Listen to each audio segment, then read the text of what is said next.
Shqipëria ka hyrë në një moment kyç sa i përket antarësimit në Bashkimin Evropian. Në samitin e 4 të diasporës, kryenegociatorja Majlinda Luka dha detaje se në cilën fazë ndodhet vendi ynë. Dhe jemi duke kapërcyer në fazën kur fillojmë i mbyllim negociatat 1-1 për secilën nga këto 33 fusha.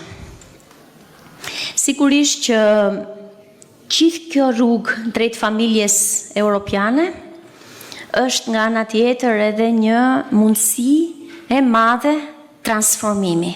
Gjatë fjalës së saj Luka shpjegoi dhe rëndësinë e diasporës në këtë proces.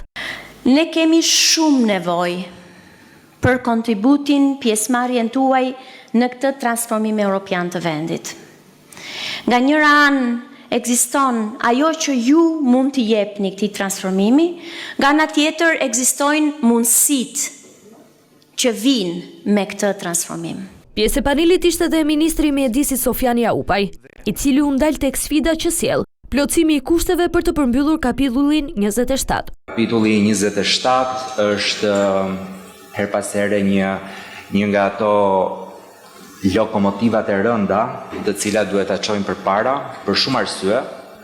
Është kapitulli më i kushtueshëm sepse përfshin rreth 10 fusha shumë të rëndësishme që lidhen tërësisht me cilësinë e jetës edhe me shëndetin e njerëzit, duke nisur që nga cilësia e ujit, ujërat e ndotur, menaxhimi i mbetjeve, zonat e mbrojtura, natyra, kimikatet, ndryshimet klimatike e të tjerë. Në përfundim, Jaupaj nënvizoi se një nga sfidat më të mëdha mbetet mungesa e ekspertëve të specializuar në disa fusha të mjedisit, duke shtuar se për këtë arsye po kërkoj gjithnjë më shumë angazhimi profesionistëve shqiptar nga diaspora.